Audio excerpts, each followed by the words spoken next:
देखें, आपका जो सवाल है, आपके 2 सवालात हैं। पहला ये है कि आपने कहा कि शायद chief justice Islamabad high court justice Aamir Farooq साहब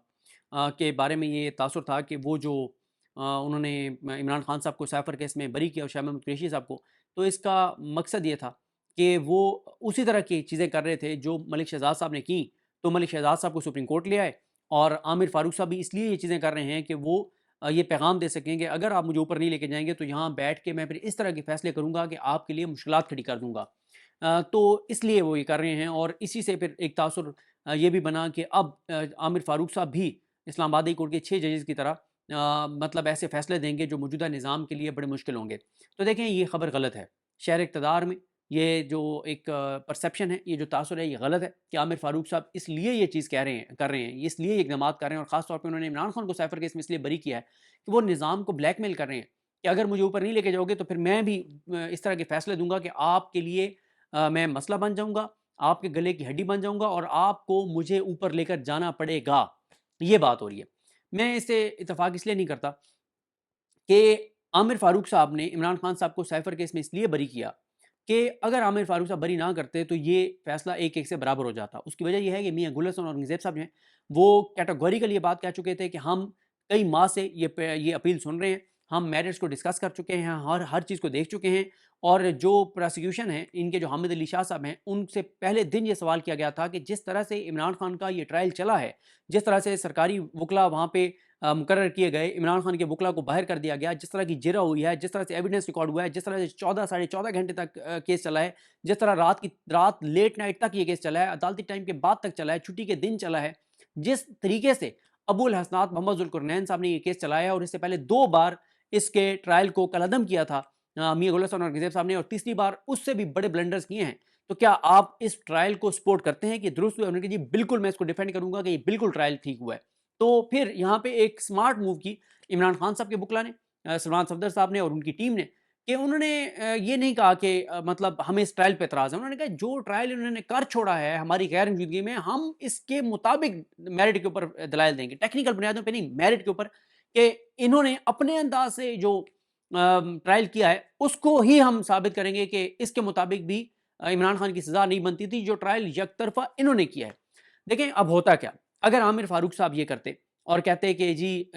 एक 2 बार ये तासुर मिला और हुकूमत मुसलसल ये बता रही थी कि आमिर फ़ारूक साहब इसको रिमांड बैक करेंगे, आमिर फ़ारूक साहब इसको इमरान खान को बरी नहीं करेंगे, और सच्ची बात ये है कि आज तक नून लीग की हुकूमत ने आमिर फ़ारूक साहब के बारे में जितनी भी प्रेडिक्शंस की हैं वो 100% दुरुस्त साबित हुई हैं। ये पहला मौका है कि आमिर फ़ारूक साहब के बारे में उनकी प्रेडिक्शन गलत साबित हुई है। अच्छा, इसकी वजह जो दोबारा कहूँगा, ये नहीं है कि आमिर फ़ारूक साहब ने इसलिए ये फैसला दिया कि वो कहते हैं कि फिर ठीक है, फिर मुझे नहीं ऊपर लेके जा रहे तो मैं ये करूँगा। क्योंकि देखें, आमिर फ़ारूक साहब अगर सुप्रीम कोर्ट एलिवेट हो जाते, होना उन्हीं को चाहिए था, क्योंकि काज़ी फ़ाइज़ ईसा साहब जब जस्टिस काज़ी फ़ाइज़ ईसा थे, चीफ जस्टिस काज़ी फ़ाइज़ ईसा नहीं थे, तो उन्होंने जो मेयारात कायम किए थे, जिस पे उमर अब्बास बंदियाल साहब के नाक में उन्होंने दम करके रखा हुआ था, उसके मुताबिक तो आमिर फ़ारूक साहब को ऊपर जाना चाहिए था। लेकिन आमिर फ़ारूक साहब को नून लीग नहीं लेकर जाना चाहती थी, नून लीग सपोर्ट नहीं कर रही थी। शरीफ खानदान नहीं चाहता था कि आमिर फ़ारूक साहब ऊपर जाएँ, क्योंकि आमिर फ़ारूक साहब अगर सुप्रीम कोर्ट जाते, तो मोहसिन अख्तर कैनी साहब जो हैं, वो chief justice Islamabad high court बन जाते। और इस वक़्त आप सबके सामने है कि मोहसिन अख्तर कैनी साहब क्या कर रहे हैं, किस तरह के फैसले दे रहे हैं, किस तरह के ऑब्जर्वेशंस दे रहे हैं। तो ख़ास तौर पे लापता अफ़राद के केस में, तो हुकूमत और ये निज़ाम अफ़ोर्ड नहीं कर सकता। यहाँ पे मसला ये हुआ कि अगर आमिर फ़ारूक साहब ये कहते कि इमरान खान को मैं बरी नहीं कर रहा, मैं रिमांड बैक कर रहा हूँ, और मियाँ गुल हसन औरंगज़ेब साहब बरी कर देते, तो 1-1 से ये फैसला बराबर हो जाता। फिर ये मामला जाना था रेफरी जज के पास। और दिलचस्प बात ये है कि रेफरी जज कोई भी होता रेफरी जज कोई भी होता, तो वो उन्हीं 6 जजेस में होता जो 6 जजेस पहले लेटर लिख चुके हैं, और वो इसी केस का साइफर वाले का, जिस तरह से ये सारे नीचे ट्रायल चल रहे हैं, जजेस लगाए जा रहे हैं, इस सारे प्रोसेस पे वो सवालात उठा चुके हैं। वो बता चुके हैं कि जो है वो नीचे क्या हो रहा है ज़िली अदालतों में, किस तरह से ट्रायल चलाए जा रहे हैं, किस तरह से अदलिया बेवकूफ़ हो गई है, किस तरह से जजेस को हिरासत किया जा रहा है, कैसे उनके घरों में क्रैकर फेंके जा रहे हैं, कैसे फाइनेंशियली करप्ट लोगों को जज लगाया जा रहा है, किस तरह से मतलब वो सारा वो चीज़ें लिख चुके हैं। तो ये मामला जाना था रेफरी जज के पास, मसलन किसके पास जाता? मोहसिन हसन कैनी के साहब के पास जा सकता था, ये तारिक महमूद जहांगीरी साहब के पास जा सकता था, ये अरबाब मोहम्मद ताहिर साहब के पास जा सकता था, सरदार एजाज इसाक खान साहब के पास जा सकता था, ये बाबर सत्तार साहब के पास जा सकता था, ये समन रिफत इम्तियाज साहब के पास जा सकता था। ये इनमें से किसी भी जज के पास जाता तो वही चीज़ होती जो इससे पहले हुई। इससे पहले क्या हुआ? टेरियान केस में फैसला महफूज हुआ, फैसला महफूज होने के बाद आमिर फारूक साहब ने एक प्रेस रिलीज के जरिए बेंच तहलील कर दिया, वो कर ही नहीं सकते थे, और बाद में पता चला कि वो रिक्यूज कर गए। रिक्यूज वो कर ही नहीं सकते थे, क्यों नहीं रिक्यूज कर सकते थे उसकी भी मैं वजह आपको बताऊं। ये तो ऐसे ही है कि एक मामला जाए सुप्रीम कोर्ट में या हाई कोर्ट में किसी भी जगह पे, और एक बेंच बन जाए, चीफ जस्टिस एक बेंच बना दे। जब चीफ जस्टिस बेंच बना ले और फैसला चीफ जस्टिस कहे कि ये फैसला होना चाहिए, और दो और जजेस कहें कि नहीं ये नहीं, ये होना चाहिए फैसला, तो चीफ जस्टिस खुद को रिक्यूज कर ले और बेंच तहलील हो जाए। ये क्या बात हो गई? ये तो सीधा सीधा मिसकंडक्ट है, और ये तो वो कर ही नहीं सकते थे, और ये हो ही नहीं सकता। सुप्रीम कोर्ट की इसके ऊपर ऑब्जर्वेशन हैं, इसके ऊपर काजी फैसला का नोट है, इसके ऊपर जैसे मंसूली शाह का नोट है, ये सारी चीज़ें हैं। अब इसमें हुआ ये है कि आमिर फारूक साहब ने, मैंने आपको बता दिया कि इसलिए इमरान खान को बरी किया कि उनके पास ऑप्शन कोई नहीं था। 2 बार नहीं बल्कि टोटल 4 बार ये तासुर मिला कि आमिर फारूक साहब दोबारा उसी तरफ जा रहे हैं कि इसको रिमांड बैक कर दें। क्योंकि उन्होंने सलमान सफदर साहब से पूछा कि अच्छा ये बताएं कि ये जो कह रहे हैं कि आप इसको रिमांड बैक कर दें, तो इस पे आप क्या कहते हैं? तो उस पे फिर उन्होंने दलाइल दिए, उन्होंने बताया कि कैसे आप रिमांड बैक नहीं कर सकते। तो एक तो ये वाला हो गया, ऐसा नहीं है। दूसरी मैं आपको दलील दे देता हूँ कि देखें, अगर आमिर फारूक साहब इस तरह से चीज़ें करने लगे होते, जैसे मलिक शहजाद अहमद खान साहब मेरिट पे चीज़ें कर रहे थे, तो फिर क्या होता? फिर इमरान रियाज खान के केस में वो चीज़ ना होती जो आमिर फारूक साहब ने इमरान रियाज खान के केस में की है।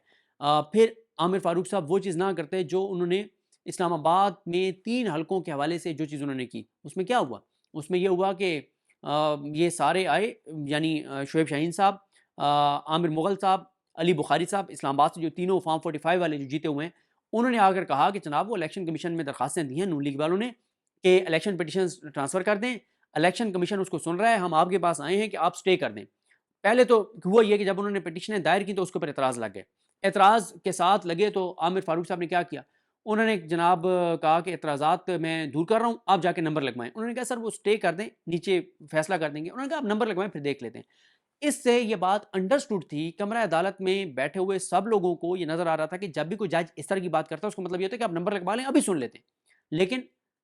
सबको ये पैगाम गया, लेकिन जो इस्लामाबाद हाई कोर्ट के रिपोर्टर हैं या जो वकला जो ज़्यादा इन चीज़ों को जानते हैं, उन्हें पता था कि आमिर फारूक साहब आज नहीं लगाएँगे, अगर उन्होंने लगा दिए तो मुआवज़ा होगा। वही हुआ, उन्होंने नहीं लगाया। अगले दिन फिर वो उस वक़्त केस सुना जब इलेक्शन कमीशन उसको काफ़ी आगे बढ़ा चुका था। फिर उन्होंने कहा कि जी फैसला महफूज मैं ऑर्डर करूँगा, और ऑर्डर में उन्होंने स्टे नहीं दिया। यानी उन्होंने सिकंदर सुल्तान राजा साहब को और इलेक्शन कमीशन मेंबरान को फ्री हैंड दे दिया कि आप कर दें फैसला कि ये इलेक्शन पिटिशंस जो हैं वो ट्रांसफ़र की जाती हैं जस्टिस तारिक महमूद जहांगीरी से, क्योंकि जस्टिस तारिक महमूद जहांगीरी साहब जो हैं वो जिस पेस पे लेकर चल रहे हैं, तो ये तीनों सीटें नून लीग की जो है वो उनके हाथों से जा रही हैं। तो इसलिए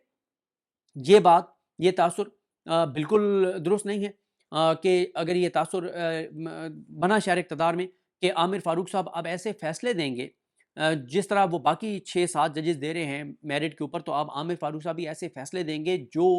हुकूमत के लिए दर्द सर बन जाएँगे, हुकूमत के लिए मसला बन जाएँगे, और फिर वही होगा जो मलिक शहजाद साहब के मामले में हुआ, क्योंकि मलिक शहजाद साहब को नहीं, पहले उनका कहीं नाम नहीं था कि उनको सुप्रीम कोर्ट में लाया जाएगा। लेकिन जब उन्होंने 4 चीज़ें की, पहला उन्होंने 7 ट्रिब्यूनल लगाने का कहा, जो आज़ाद जजेस हैं उनको लगाने का कहा। दूसरा उन्होंने एटीसी के जजेस, आज़ाद जजेस लगाने का कहा। तीसरा उन्होंने जो रिकाउंट के नाम पे पीटीआई की सीटें छीनी गई वो ऐसे बेंचेस बनाए जो वापस आ गई। चौथा उन्होंने वकला के हवाले से उनकी पॉलिसी थी वो, इन चारों चीज़ों की वजह से नून लीग ने उनको कहा कि उनको ऊपर लेके आना है। काज़ी साहब ने नून लीग के स्टांस को, काज़ी साहब का मौक़िफ़ और नून लीग का मौक़िफ़ एक हो गया, और काज़ी साहब मलिक शहजाद साहब को ले आए सुप्रीम कोर्ट, और उनके अब सुप्रीम कोर्ट आने से अब लाहौर में और पंजाब में सूरत हाल बड़ी पीटीआई के लिए संगीन होगी। तो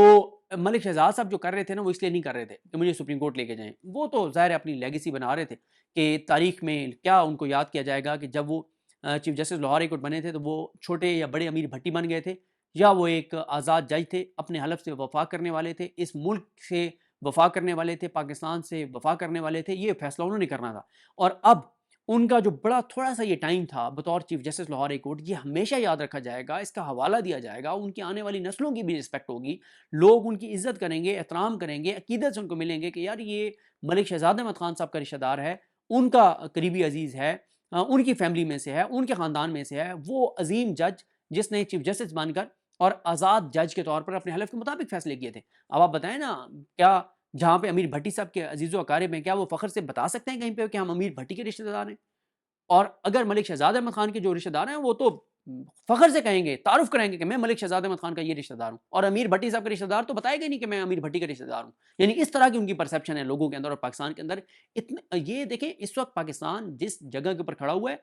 लोग फ़ैसला कर रहे हैं कि कौन किस साइड पे खड़ा है। जो दुरुस्त साइड पे खड़े हैं, उनकी इज़्ज़त एहतराम में वक़्ती तौर पे वज़ीर-ए-आताब हो सकते हैं, उनके लिए मुश्किलात हो सकती हैं, लेकिन उनकी आने वाली नस्लों की भी इज़्ज़त और एहतराम होगा। और जो दूसरी साइड पे खड़े हैं, वो वक़्ती तौर पे तो बड़े उनको फ़ायदे मिले हुए हैं, नौकरियाँ भी मिली हुई हैं, सारा कुछ मिला हुआ है, पैसा भी है, प्रोटोकॉल भी है, सारा कुछ है। लेकिन लॉन्ग टर्म में ये लोग मुँह छुपाते फिर रहे होंगे, और लोग इनके जो इनके करीबी लोग हैं, वो भी नहीं बताएँगे कि वो इनके अज़ीज़ व अक़ारिब हैं। इस तरह की इनके इन लोगों के किरदार हैं। तो बहरहाल मैंने आपको अर्ज़ कर दिया कि ऐसा नहीं है कि आमिर फ़ारूक साहब ने इसलिए इमरान खान को बरी किया कि वो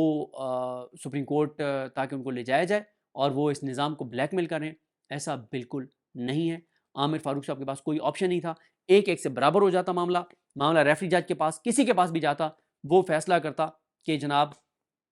ये मियाँ गुल साहब का फ़ैसला ठीक है, और फिर इमरान खान बरी हो जाते और आमिर फ़ारूक साहब को एक और धचका लग जाता, क्योंकि टेरियान केस में जो हुआ था, इन्होंने जब बेंच तहलील करके नया बेंच बनाया, तो वो जो नया बेंच बना था, तारिक महमूद जहांगीरी साहब और 2 और जजेस, एक उसमें से अरबाब मोहम्मद ताहिर साहब थे और तीसरी शायद समन रिफ़त इम्तियाज़ साहिबा थी। तो उस बेंच ने वही फ़ैसला किया कि 2 जजेस क्योंकि ऑलरेडी फ़ैसला कर चुके हैं कि